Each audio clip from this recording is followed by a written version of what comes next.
Bienvenue dans The Valentine Show, un podcast pour les entrepreneurs ambitieux et fonceurs qui veulent créer un business et une vie qui leur ressemble. Mon nom est Valentine Ellis-Mortel, ancienne geek introvertie en études d'art. Je suis aujourd'hui entrepreneur avec plusieurs business en ligne à 6 chiffres, business mentor et créatrice de contenu sur le web. Magique? Absolument pas. En fait, aujourd'hui, chaque personne peut accomplir des grandes choses si elle le souhaite. Il faut juste le bon mindset et la bonne stratégie. Et bonne nouvelle, vous êtes au bon endroit pour cela. Chaque semaine, je vous retrouve pour un épisode avec des échanges honnêtes, que ce soit avec des invités inspirants ou en solo pour vous partager mes meilleurs conseils. Chouette programme, non? Alors pour ne rater aucun épisode, n'oubliez pas de vous abonner sur votre plateforme favorite. Bonjour, j'espère que vous allez bien. Nouvel épisode et un épisode que j'ai hâte d'enregistrer. Il n'était pas du tout prévu, mais je vais répondre en fait à vos préjugés et à vos idées reçues sur le monde du business en ligne, sur l'entrepreneuriat en ligne. Alors, comment est venue un petit peu cette idée d'épisode? En fait, il se trouve que le week-end dernier, j'ai fait une petite question-réponse sur mon Instagram, comme j'aime bien faire de temps en temps.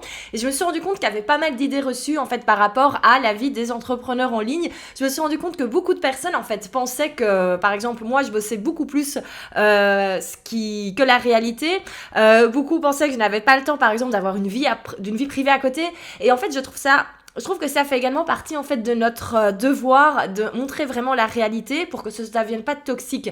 Parce qu'à la limite, qu'on pense que je travaille tous les soirs, en soi, je m'en fous.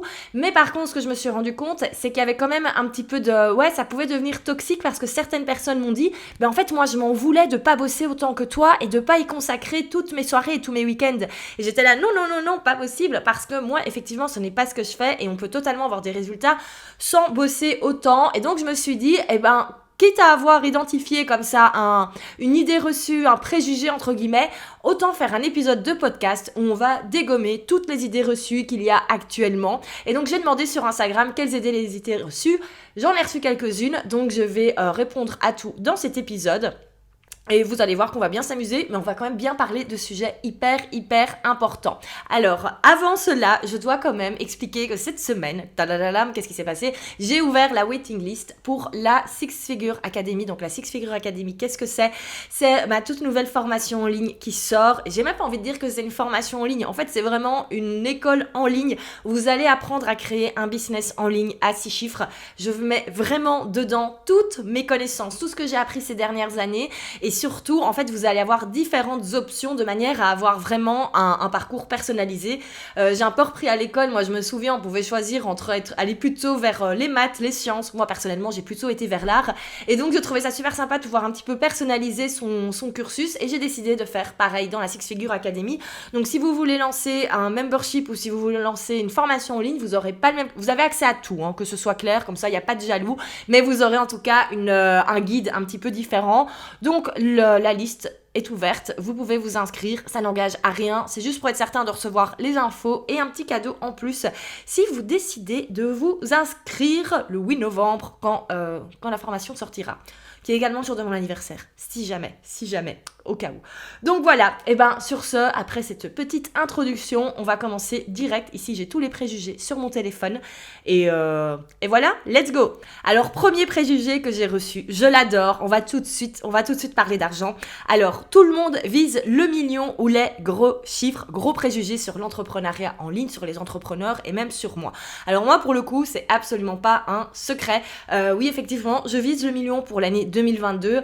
Voilà, après, si on fait un demi-million en 2022, ce sera très bien aussi. Mais l'idée, c'est vraiment de se projeter en ayant un business à 7 chiffres et d'aller dans cette direction-là pour 2022, pour 2023, etc.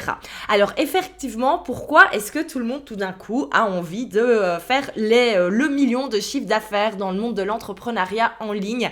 Alors, pour la petite histoire, il faut savoir, et moi, je me souviens très bien, il y a quelques années, on buvait un verre avec des amis et le compagnon de ma meilleure amie qui est entrepreneur me disait, mais Val, 100 000 euros de chiffre d'affaires, ça peut pas être juste ton objectif, tu dois viser le million. Et j'avais dit, mais t'es complètement malade, moi jamais je pourrais faire 1 million. Le jour où je fais 100 000 euros de chiffre d'affaires, le jour où j'atteins les 6 chiffres, je serais déjà super heureuse. Et en fait, maintenant que j'ai passé ce cap, déjà, en fait, je me rends compte que le million, il est pas si loin et que c'est possible. Et quand on est en fait passionné comme ça par l'entrepreneuriat, qu'on est passionné par les challenges également, moi, en fait, j'aime bien le fait de me challenger, de me dire, allez, on a passé ce palier, maintenant on va aller au palier suivant. Et je pense que c'est la même chose pour mes collègues. On a vraiment cette envie, en fait, d'aller voir jusqu'où on peut aller. Et puis surtout, on voit toutes les possibilités que ça crée. Moi, il y a quelques années, je travaillais toute seule de chez moi dans mon salon. Et maintenant, clairement, ma vision, elle est beaucoup plus grande. Je m'imagine maintenant avec des bureaux plus grands. Je m'imagine même avec tout un espace pour faire des photos canon, pour prêt à poster. Enfin voilà, j'imagine vraiment beaucoup de choses. La vision, elle a vraiment été modifiée. Elle va forcément au fur et à mesure qu'on avance. Mais donc du coup, la vision que j'ai, ce serait impossible d'engager toutes les personnes que je souhaite, d'avoir les bureaux comme j'imagine dans plusieurs années, tout en ayant 100 000 ou 200 000 euros de chiffre d'affaires. C'est pas possible. Et donc également, on a le côté entrepreneuriat et notre vision de l'entrepreneuriat qui évolue. Donc le chiffre d'affaires doit évoluer également. Je pense que ça vient de ça. Enfin, en tout cas, moi, en ce qui me concerne, si je fais, entre guillemets, un jour 1 million, enfin le jour où je les ferai, ce sera pas uniquement pour les mettre dans ma poche et m'acheter une jolie maison. Ça fait également partie de mes objectifs de vie, m'acheter une jolie maison un jour avec une belle piscine. Mais il n'y a pas que ça qui est drivé. J'imagine vraiment le nombre de personnes qu'on va pouvoir toucher, le nombre de personnes qu'on va pouvoir aider, le fait de pouvoir créer de l'emploi également, le fait de pouvoir engager des graphistes, le fait de pouvoir engager des copywriters. Rien que pour prêt à poster, je pourrais avoir 25 personnes, vraiment. Mais du coup, il faut avoir le chiffre d'affaires pour, et donc il faut s'en donner les moyens. Donc je pense que ça vient de là. Et après, tout le monde n'a pas forcément envie de faire 1 million de chiffre d'affaires, tout le monde n'a pas forcément envie de faire 100 000 euros de chiffre d'affaires, et c'est très bien, c'est vraiment très bien. Chacun ses objectifs, chacun ce qu'il a envie de faire, parce que forcément, on n'a pas les mêmes responsabilités, qu'on ait un business, voilà. Moi, le jour où j'aurai plusieurs employés, c'est clair que j'aurai pas les mêmes responsabilités qu'aujourd'hui, et je sais que j'aurai pas forcément du coup la même vie, et c'est ok aussi de se dire à un moment, là, je mets ma limite là parce que j'ai pas envie d'aller plus loin, et c'est tout à fait ok. Moi, c'est vraiment, ça a été ma grosse réflexion pendant toute l'année 2021, c'était est-ce que je veux rester un petit peu dans mon coin, entre guillemets, et bosser toute seule, et voilà, mais je savais que du coup, il y a un certain palier que j'allais pas savoir passer, ou est-ce que maintenant, je me dis, ok, maintenant, t'agis en tant que chef d'entreprise, tu commences à engager des gens, et tu fais les choses un petit peu sérieusement. Donc voilà pour le coup. C'est pas pour dire que si vous êtes tout seul, que vous faites pas les choses sérieusement, mais c'est parce que moi, j'étais vraiment en mode freestyle toutes ces dernières années, et je pourrais pas me permettre d'être aussi freestyle en ayant des gens qui bossent avec moi. Donc voilà. Donc je pense que ça vient de là. En tout cas, pour moi, un peu cette recherche du million, c'est vraiment, c'est le challenge qui va derrière. C'est également tous les enjeux. Donc voilà, mais tout le monde, je ne pense pas, souhaite atteindre le million. Il y a des personnes qui veulent juste atteindre, je déteste dire ce mot, veulent atteindre les 100 000 euros pour certaines raisons, et d'autres veulent atteindre 50 000 euros, d'autres ne veulent pas dépasser les 35 000 euros pour d'autres raisons, et c'est très bien comme ça. Le plus important, c'est de savoir ce qu'on veut et d'être aligné. Mais après, je suis d'accord, c'est un sujet qu'on voit énormément, et je pense que le million de chiffre d'affaires, on va en parler de plus en plus. Pourquoi ? Parce que on est de plus en plus à en parler, et moi ça m'étonnerait pas que d'ici quelques années, en plus de la Six Figure Academy, je crée un jour la Seven Figure Academy. J'ai d'ailleurs déjà acheté nos noms de domaine, comme ça vous savez tout en prévision, et il y a même d'autres noms de domaine d'ailleurs au cas où, mais voilà. Donc moitié préjugé, moitié pas préjugé. J'ai déjà parlé énormément, il va vraiment falloir que je fasse des réponses plus courtes. Alors, deuxième préjugé, on ne peut pas avoir des jours off quand on débute, et il faut forcément cravacher tous les jours. Alors, je pense qu'on peut totalement prendre des jours off, et que c'est même obligatoire et nécessaire. Pourquoi ? Si on ne se repose pas, à un moment, le corps va nous lâcher. Par contre, c'est certain que au début, quand on se lance, il y a des choses à créer, et je pense qu'au début, il faut quand même bosser quand même un petit peu. De là à de dire qu'il faut cravacher, qu'on peut pas prendre de jours off, non. Mais il y a un moment, on va passer par une zone qui est moins confortable. Et c'est normal, c'est tout à fait normal. On ne peut pas avoir un business en ligne qui tourne avec des gens qui nous rejoignent sur Instagram par exemple, qui décident d'acheter nos formations par exemple, tout en bossant 1 heure par jour. Ça, c'est pas possible. Vraiment, il y a un moment où il faut bosser. C'est quoi vraiment les moments où il faut bosser ? Ça va être le début, quand on crée tout de zéro, quand on doit commencer comme ça à commencer sur les réseaux sociaux, commencer sa communauté, même s'il y a des solutions pour aller plus vite, un petit peu comme prêt à poster. Mais globalement, faut vraiment au début, ouais, faut quand même bosser. Il y a personne qui a réussi à avoir un super business en ligne qui cartonne en bossant quelques heures par jour. Si vous avez malheureusement pas toute une journée complète pour bosser, ben faut juste accepter que ça va prendre un petit peu plus de temps. Et puis parfois il y a des choses, parfois on n'est pas certain de ce qu'on veut faire, parfois on passe du temps sur des choses qui n'étaient pas spécialement les choses sur lesquelles on devait passer du temps. Donc voilà, tout ça demande du test. Et puis si un jour vous voulez par exemple créer une formation en ligne, il va falloir créer le contenu de cette formation en ligne. Donc il y a vraiment au début, il y a tout ça qui est à créer et donc c'est beaucoup. Et je le sais parce qu'en ce moment, moi, avec mon reset total du business, vraiment, tout recommencer à zéro, je le vois, c'est fatigant, mais ça fait partie du jeu et je sais que de toute façon, c'est pour arriver à un moment où ce sera plus chill. Donc, on peut totalement, je pense que le plus important, c'est en tout cas se dire qu'il faut, c'est réussir à identifier vraiment quelles sont les choses à mettre en place réellement. Donc voilà, mais vous pouvez totalement prendre des jours off et surtout prenez des jours off, sinon vous allez vous épuiser. Donc voilà, troisième préjugé, et là on va parler des lancements. Alors déjà je peux vous dire, le lancement c'était normalement le sujet de l'épisode d'aujourd'hui, donc ce sera pour la semaine prochaine, mais je vous expliquerai pourquoi moi je ne crois plus aux gros lancements qu'on fait 1 ou 2 fois par an. Mais donc ici le préjugé c'est il n'y a que des gros lancements, et si cela n'en est pas un, ce n'est pas une vraie réussite. Alors non, encore une fois, chacun ses objectifs, vous n'êtes pas obligé de faire un lancement à 100 000 euros pour se fier de vous. Moi-même, je n'ai jamais fait de lancement à 100 000 euros et ce n'est pas ma stratégie pour les mois à venir. Ça, vous l'entendrez dans l'épisode de la semaine prochaine. Mais clairement, si vous lancez pour la première fois une formation en ligne, que c'est un test, que vous n'avez pas une énorme audience et que vous faites déjà un chiffre d'affaires de 10 000 euros, c'est déjà génial. Et si vous faites moins, c'est génial aussi. Ce qu'il faut, c'est passer à l'action, c'est tester, analyser ce qui a fonctionné, ce qui n'a pas fonctionné, et puis vous avancez au fur et à mesure. Mais donc, ne vous mettez pas la pression ou vous disant, le jour où je lance ma première formation en ligne ou mon premier membership, il faut absolument que je fasse 50, 100 000 ou 200 000 euros de chiffre d'affaires sur mon lancement, parce que non, absolument pas. Ce qu'il faut, en fait, c'est que vous puissiez gagner votre vie avec votre business. Voilà, ça c'est le minimum. Ayez un minimum syndical, entre guillemets, où vous savez que vous pouvez vivre de votre activité. Tout le reste après, c'est du bonus et vous ne mettez pas la pression. Quand on se met la pression à propos des chiffres, c'est à ce moment-là que de 1, on ne s'amuse plus et aussi qu'on se stresse inutilement et qu'on finit par être déçu. Donc vraiment, laissez les choses venir. Et c'est bien d'avoir des objectifs, de dire allez, je vais essayer d'atteindre cela. Mais vraiment, vous prenez pas... N'ayez jamais honte de vos résultats. La seule personne avec qui vous êtes en compétition, c'est avec vous-même. Donc, regardez un petit peu ce que vous avez fait avant, regardez le chemin parcouru. Et parfois, il y a des choses qui fonctionnent moins bien et c'est OK aussi. Donc voilà, là-dessus. Et de toute façon, vous aurez mon avis en entier dans l'épisode de la semaine prochaine sur les lancements.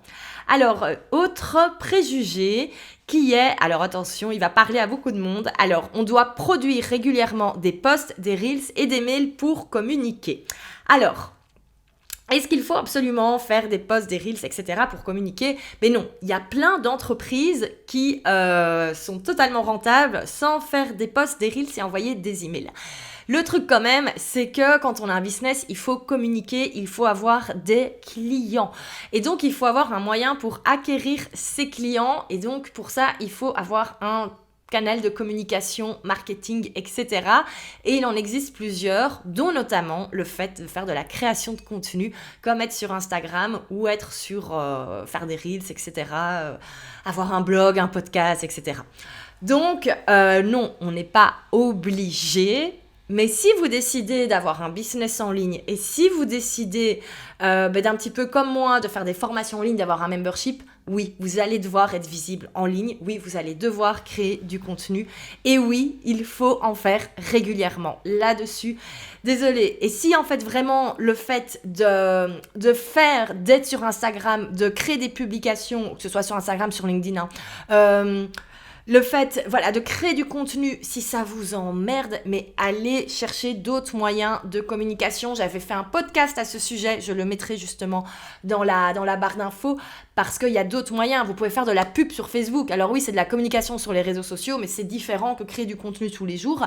Donc il y a plein de moyens vraiment de marketer votre business. Il y a plein de moyens de vendre vos offres. Moi, je vous enseigne la création de contenu parce que c'est ce que j'adore faire, mais vous n'êtes pas du tout obligé de tout faire Vous n'êtes pas obligé de faire comme ça si ça vous parle pas et si vraiment c'est un truc qui vous dépecte. Donc voilà. Donc clairement, non, on n'est pas obligé.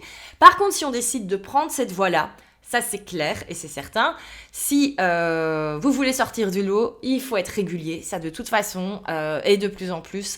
D'ailleurs, moi de toute façon, ma stratégie à partir du mois de novembre, c'est de poster 2 fois par jour sur les réseaux de prêt-à-poster et la Sales Figure Academy. Donc clairement, c'est que c'est nécessaire si je décide de le faire. Donc voilà, donc vraiment, après tout le monde n'est pas obligé de poster 2 fois par jour, mais clairement, après encore une fois, ça dépend de ses objectifs. Moi, je suis dans un objectif de scaler, de gagner en visibilité, etc. Donc, je suis obligée de mettre le focus sur la visibilité et je sais que ça doit passer par cette création de contenu qui va être encore plus, c'est même plus de la régularité en fait, c'est être juste tout le temps. Donc voilà. Pour quelqu'un ou peut-être qui n'a pas envie de poster autant, qui n'a pas la possibilité, je dirais minimum 4 à 5 fois par semaine quand même. Vraiment. Et présence quotidienne en story. Donc voilà. Donc c'est pas une idée reçue au final si vous décidez de choisir cette stratégie de la création de contenu. Il faut effectivement être régulier. Donc voilà. Désolée, c'est la vérité. Alors, ça j'aime beaucoup, petit point mindset. Ceux qui réussissent actuellement ont toujours tout réussi et il y a quelque chose qui est inné. Alors là, non, je ne suis pas du tout d'accord. Moi, je pense qu'il y a vraiment une chose qui est à la base du succès, c'est le fait d'être constant et de bosser tous les jours. Vraiment, en fait, il y a tous les jours, on se prend une claque, c'est pas grave, on continue, on est démotivé, mais c'est pas grave, on continue. Et allez pas croire que c'est plus facile pour les autres. Alors, je sais pas si dans ton exemple, je fais partie des personnes qui ont réussi, mais on va imaginer que oui. Moi, au moins 2-3 fois par mois, il y a des moments où je me dis que c'est nul ce que je fais. Enfin non, ça je me le dis très souvent. Mais vraiment des moments où je remets beaucoup en question et je me demande si je devrais pas faire autre chose. Si est-ce que au final, enfin il y a toujours des moments où on est un peu fatigué, etc. Donc vraiment, c'est pas quelque chose qui est inné, que ce soit méga facile en mode comme ça. Qu'est-ce qui fait que certaines personnes ont des résultats et que certaines personnes n'en ont peut-être pas actuellement?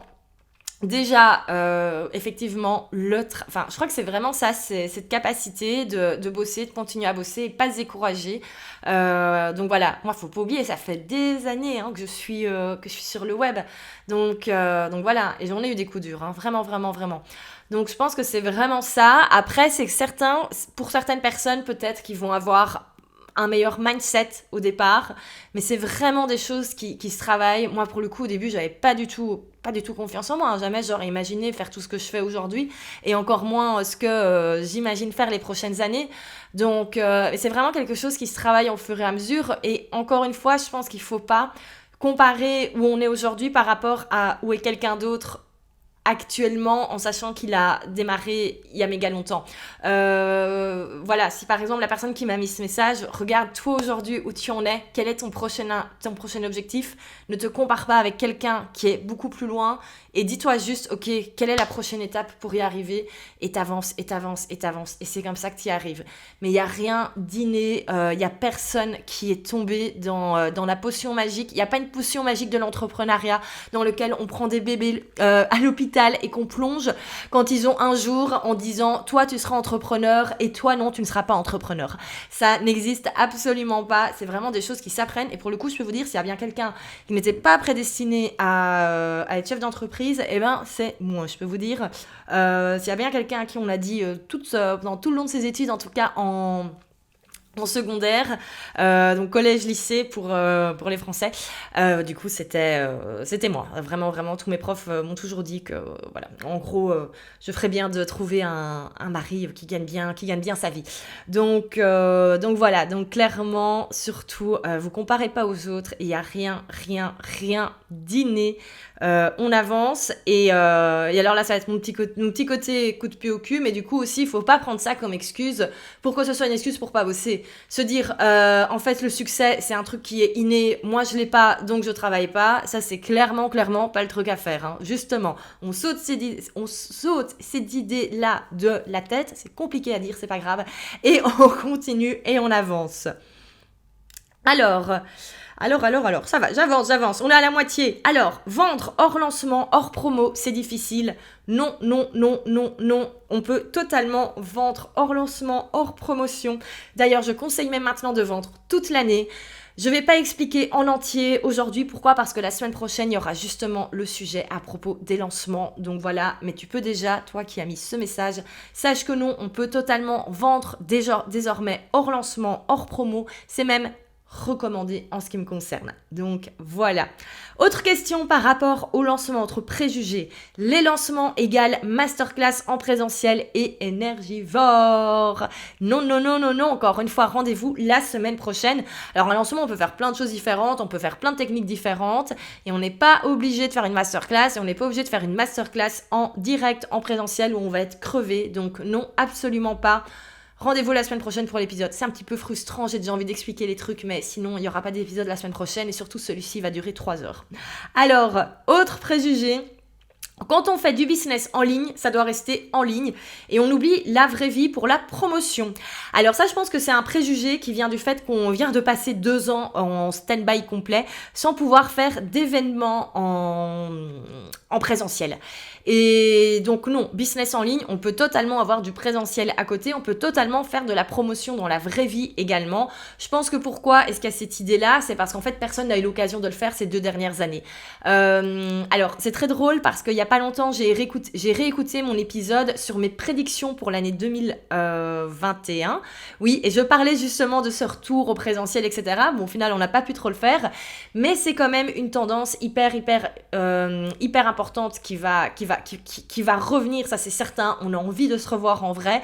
Et moi, je me souviens, il y a 2 ans, quand on achetait un gros programme signature, très souvent, on avait droit à un petit billet pour une journée. En fait, tous les infopreneurs organisaient des journées en présentiel, en plus de leur grosse formation signature quand ils faisaient comme ça des gros lancements. Moi, c'est pour ça d'ailleurs que je suis beaucoup partie aux États-Unis avant le Covid, parce qu'en fait, j'ai acheté plein de formations en ligne pour pouvoir aller aux événements. Et donc voilà, c'était mon astuce pour pouvoir partir souvent. Et donc clairement, oui, j'ai acheté des formations uniquement pour pouvoir partir totalement. Et donc voilà. Donc je pense qu'on peut on peut totalement sortir du online. Voilà, toi qui as mis le message, si tu as ce besoin entre guillemets de retrouver ce côté humain, tu peux totalement l'intégrer. En plus d'une formation en ligne, tu peux organiser une journée séminaire pour toutes les personnes qui ont acheté ta formation et faire ça une fois par an. C'est génial, ça permet aux gens de se rencontrer. Et au niveau de la promotion, tu peux totalement faire de la promotion hors ligne. Que je le disais au début de l'épisode, il y a plein de moyens en fait de faire sa communication. On peut faire sur Instagram, mais rien n'empêche également d'utiliser d'autres choses et limite d'aller faire du porte-à-porte pour parler de ce que tu fais si c'est une stratégie avec laquelle tu es confortable et que tu as envie de faire. On peut également totalement aller donner des workshops dans tout ce qui est réseau de networking, etc. Moi, c'est des choses, vous m'en entendez pas parler parce que c'est pas des choses qui me font kiffer, c'est même des choses qui m'ennuient en fait, tout simplement. Et donc, j'en parle pas parce que c'est pas des choses que je fais et donc je teste et donc je vais pas te donner de conseils à ce sujet, mais on a totalement le droit et je pense qu'on va de toute façon revoir de plus en plus la vraie vie qui va un peu se remélanger avec le business en ligne parce que maintenant, on a à nouveau le droit de se voir en vrai et d'organiser des événements. Donc, voilà. Alors, avant-dernier préjugé, il faut donner trop de contenu de la formation gratuitement pour intéresser les gens. Ah, j'adore ce préjugé.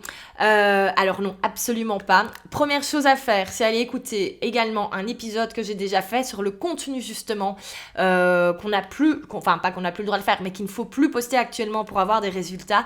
Où donc j'explique dedans qu'il faut absolument arrêter de donner tout notre contenu gratuitement. C'est plus quelque chose qui fonctionne. Donc voilà, et tout est expliqué dans cet épisode-là. Donc encore une fois, le lien dans la description du podcast. N'hésite pas à aller l'écouter en entier et vraiment je conseille moi justement c'est de donner vraiment ne pas donner le contenu de sa formation et il y a maintenant d'autres types de contenus qu'on peut poster. Si vous avez envie d'en savoir plus, ce sera expliqué en long et en large dans la Six Figure Academy. C'est vraiment toute une méthodologie. Donc n'hésitez pas, si ça vous intéresse, à vous inscrire sur la waiting list. Et on arrive déjà à notre dernier préjugé. qui est plutôt un préjugé global sur tous les réseaux sociaux, sur le web en général, c'est que voilà, il y a beaucoup d'arnaques sur tous les domaines, voilà, développement perso, parentalité, etc. Et que c'est parfois compliqué de faire confiance. Alors ici, je ne sais pas si la personne me l'a dit en tant que consommatrice, en tant que future acheteuse par exemple de programmes en ligne, ou en tant que personne qui veut éventuellement se lancer et à qui ça fait peur, donc je vais répondre dans les deux. En tout cas, ce qui est certain, c'est que oui, il y a des arnaqueurs sur le web, c'est certain. Moi, je me souviens, la toute première formation en ligne, c'était, ça venait d'un jeune homme qui s'est bien fait connaître en tant qu'arnaqueur, qui est suisse, comme ça éventuellement vous pourrez deviner qui c'est. Et j'avais acheté sa formation en ligne. Alors c'est pas une arnaque, hein, quand on achète, on a vraiment accès à une formation, mais c'est juste que entre ce qui était un petit peu vendu, présenté et le contenu réel à l'intérieur, j'étais très déçue. D'ailleurs, je n'ai pas manqué et j'ai demandé à me faire rembourser, ce qui a été fait. Donc pour le coup, au final, pas si arnaque, c'est honnête, mais en tout cas, c'est très décevant. Et c'est vrai qu'en fait, il y a énormément comme ça. Pour moi, une arnaque, c'est vraiment quand vous dites à quelqu'un « achète cela », on prend les données de la visa, on prend l'argent, on en prend même un peu plus et la personne n'a jamais rien en retour. Ça, pour moi, c'est une vraie arnaque. Ce qu'on voit beaucoup dans le business en ligne, c'est pas tellement de l'arnaque, c'est plutôt des gens qui ont tendance à abuser, tout simplement, qui vendent monts et merveilles. Et en fait, à l'intérieur de leur programme, on est vraiment très déçu de la qualité qu'il y a à l'intérieur et du vrai contenu qu'il y a à l'intérieur. Donc voilà, est-ce que c'est de l'arnaque? Non, c'est juste un petit peu, voilà, profiter. Et ça, malheureusement, on a partout. On a toujours des gens qui vont vous vendre monts et merveilles et au final, c'est pas si top. Parfois dans certains restos, hein, qui se donnent un certain standing, qui vont faire croire que voilà, c'est génial et au final, quand on mange, c'est pas si bon. Bon, ben voilà, ça peut arriver dans tous les domaines. Et parfois, peut-être que c'est même pas conscient. Hein, peut-être qu'il y a des personnes qui pensent que leur programme est vraiment génial, qu'ils le vendent super cher, alors qu'en fait, c'est pas terrible. Donc voilà, je pense que c'est pas vraiment de l'arnaque, c'est juste que du coup, faut faire attention. Et pour ça, qu'est-ce qu'il faut? Déjà, ne succombez pas vraiment aux promotions qui sont trop belles, qui sont trop importantes et surtout qui sont trop limitées dans le temps. Quand on met comme ça un petit timer en disant cette formation tu peux juste l'acheter dans la minute et après c'est plus jamais. Non. Normalement on a toujours un laps de temps. Oui, moi aussi hein, je joue avec les deadlines, avec les bonus et tout, mais c'est jamais à l'extrême en mode choisis maintenant dans la seconde. Ça n'existait pas, c'est pas quelque chose qu'on fait. On laisse quand même les gens un petit peu réfléchir. Donc ça c'est vraiment une chose. C'est vraiment voilà, prenez le temps de bien réfléchir à ce que vous achetez.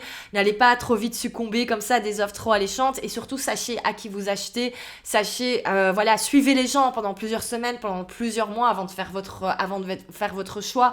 Renseignez-vous un petit peu sur la personne, googlez le nom des gens, allez voir un petit peu ce qui se dit, allez voir sur leur site internet. Sur leur site internet, il y a les témoignages, mais allez vérifier que c'est des vrais témoignages, est-ce que c'est des vraies personnes. Moi par exemple sur mes témoignages, je fais toujours attention à mettre le prénom et à mettre par exemple le site ou le compte Instagram, comme ça quelqu'un peut en fait aller vérifier et voir que c'est des vrais clients, des vraies personnes. Donc voilà, tout ça c'est des choses à faire.